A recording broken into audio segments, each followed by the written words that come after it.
தமிழகத்தின் தலைசிறந்த ஆசிரியர் வணக்கம். நேற்று ஒரு வழக்கோட தீர்ப்பு குடுத்திருப்பேன். 13 வருஷத்துக்கு முன்னாடி நடந்த ரிசர்வ் லிஸ்ட் தொடர்பான ஒரு வழக்கு. அதில எப்படி டீச்சர்ஸ் வின் பண்ணாங்க, பெட்டிஷனர் எப்படி வின் பண்ணாங்கன்னு உங்களுக்கு தெரியும். ஏன்னா, ஆசிரியர் தேர்வு வாரியத்துக்கும், யூசர் டிபார்ட்மெண்ட்டுக்கும், அப்பாயின்ட்மென்ட் அத்தாரிட்டிக்கும் இடையேயான சரியான தகவல் தொடர்பு இல்ல. அவங்க இவங்க கிட்ட சொல்ல, இவங்க அவங்க கிட்ட சொல்லல.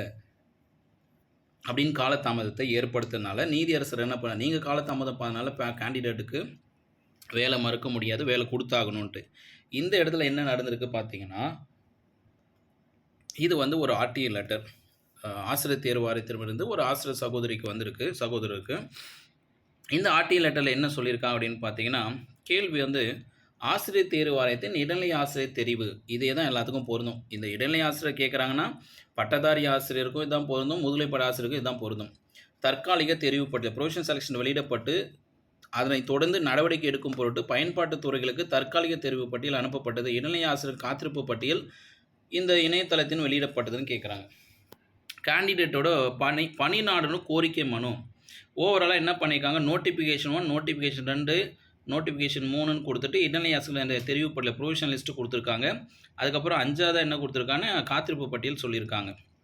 இல்லை டீட்டெயில் என்ன சொல்கிறாங்கன்னா, முதல்ல பார்வை 1ல் இருக்கிற கடிதம் 1000 பணியிடங்களுக்கு கூடுதலாக என்ன பண்ணியிருந்தாங்க, முதல்ல 1768 பணியிடங்களுக்கு பிறகு 1000 பணியிடங்கள் நாங்கள் கூடுதலாக சேர்த்தோம். அதன் பிறகு 3வது சான்றிதழ் சரிபார்ப்பு பட்டியலுக்காக நாங்கள் பணிகள் மேற்கொள்ளப்பட்டு பணிநாடுகள் கல்வி மதிப்பெண் இன சுழற்சி அடிப்படை தற்காலிக தெரிவு பட்டியல் வெளியிடப்பட்டோம். முடிஞ்சது. அடுத்து அரசு பணியாளர்கள் நிபந்தனை சட்டம் 2016 அடிப்படையில் என்ன பண்ணியிருக்காங்க, காத்திருப்பு பட்டியல் 25% குறையாமல் காத்திருப்பு பட்டியல் வெளியிட்டிருக்காங்க. மெயின் கண்டென்ட் இந்த 5வது பாயிண்டில் இருக்குது. மனுதாரர் எதில் இருக்காங்கன்னா ரிசர்வ் லிஸ்ட்டில் இருக்காங்க.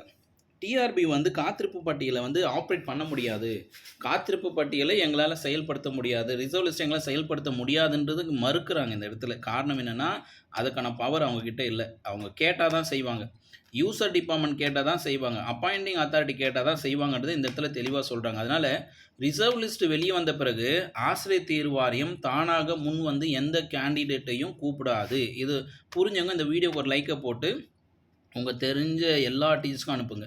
இந்த வீடியோ ரொம்ப ரொம்ப முக்கியத்துவம் வாய்ந்தது. தேர்வு பட்டியல் வெளியாகிடுது, ஒரு செலெக்ஷன் லிஸ்ட்டு வெளியாகிட்ட பிறகு ரிசர்வ் லிஸ்ட் வருதுன்னா, ரிசர்வ் லிஸ்ட்டில் இருக்கிற டீச்சர்ஸ், ரிசர்வ் லிஸ்ட்டில் இருக்கிற ரெஜிஸ்டர் நம்பர் பேஸ்டு டிஆர்பி யாரையும் கூப்பிடாதுன்ற உண்மையே இந்த இடத்துல புரிஞ்சுக்குங்க. இந்த உண்மை உங்களுக்கு புரிஞ்சுன்னா வீடியோக்கு லைக்கை போட்டு உங்கள் ஸ்டடி குரூப்ஸ் ஃப்ரெண்ட்ஸ் எல்லாருக்கும் அனுப்புங்க. என்ன கண்டென்ட் பார்க்கலாம், இந்த இடத்துல தான் நீங்கள் புரிஞ்சுக்கணும். பணியில் சேராத மற்றும் பணியில் சேர்ந்து உடனடியாக பணி துறப்பு செய்தவர்களின் விவரம். 2 விஷயத்த சொல்கிறாங்க. பணியில் சேராத ஒரு ஆப்சண்ட் ஆனவங்க, அதன் பிறகு பணியில் சேர்ந்து உடனடியாக அந்த ஜாபை ரிசைன் பண்ணிட்டு வெளியே போனவங்க, வேறு ஜாப் போனவங்க. அப்பணி நாடுனர்களின் மாற்றாக அவர்கள் சப்ஸ்டியூட்டாக என்ன பண்ணணும்னா, மதிப்பெண் மற்றும் இன சுழற்சியின் அடிப்படையில் அடுத்த நிலையில் உள்ள பணி நாடுனர்களை தெரிவு செய்து அளிக்க கோரும் கோரிக்கை. இது ஏன் கிரீன் அண்டர்லைன் பண்ணி, இதுதான் கான்செப்டே. இங்கே அடுத்த பணி நாடுனர்களை தெரிவு செய்யும் அளிக்கும் கோரிக்கை யார் கொடுக்கணும்னா, பயன்பாட்டு துறைகளிடமிருந்து பெறப்பட்ட பின்னரே தமிழ்நாடு அரசு பணியாளர் நிபந்தனைப்படி இவ்வாரியத்தால் நடவடிக்கை மேற்கொள்ள இயலும். முக்கியமாக புரிஞ்சக்கூடியது என்னது, நாங்கள் வந்துட்டு பப்ளிஷ் மட்டும்தான் பண்ணுவோம், நாங்கள் ரிசர்வ் லிஸ்ட்டை பப்ளிஷ் பண்ணுவோம். ஆனால் அடுத்த நிலையில் இருக்கிறவங்கள வந்து நாங்கள் அனுப்பணும்னா பயன்பாட்டுத்துறை தான் கேட்கணும், யூசர் டிபார்ட்மெண்ட் தான் கேட்கணுன்றாங்க.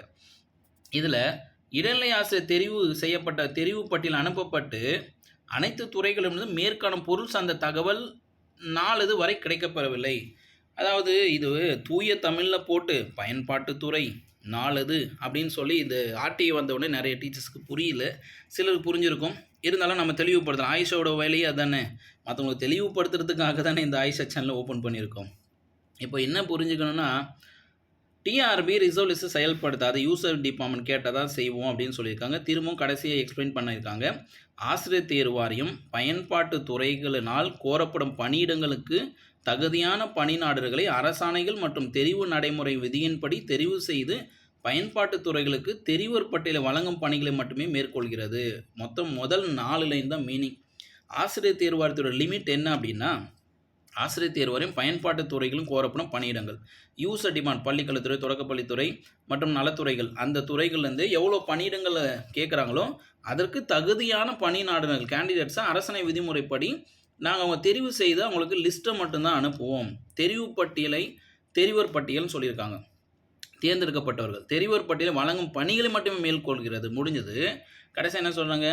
பணி நாடுகளுக்கான பணி நியமன கலந்தாய்வு பணிகள் அனைத்தும் பணி நாடுனர்கள் தெரிவு செய்யப்பட்ட பயன்பாட்டு துறைகளால் மட்டுமே மேற்கொள்ளப்படுகிறது என்று விவரம் தெரிவிக்கிறது. ஹைலைட்டே இங்கே தான். நான் அதை அண்டர்லைன் பண்ணல. ஆனால் திரும்ப ஸ்ட்ரெஸ் பண்ணி சொல்கிறேன், புரிஞ்சுக்குங்க.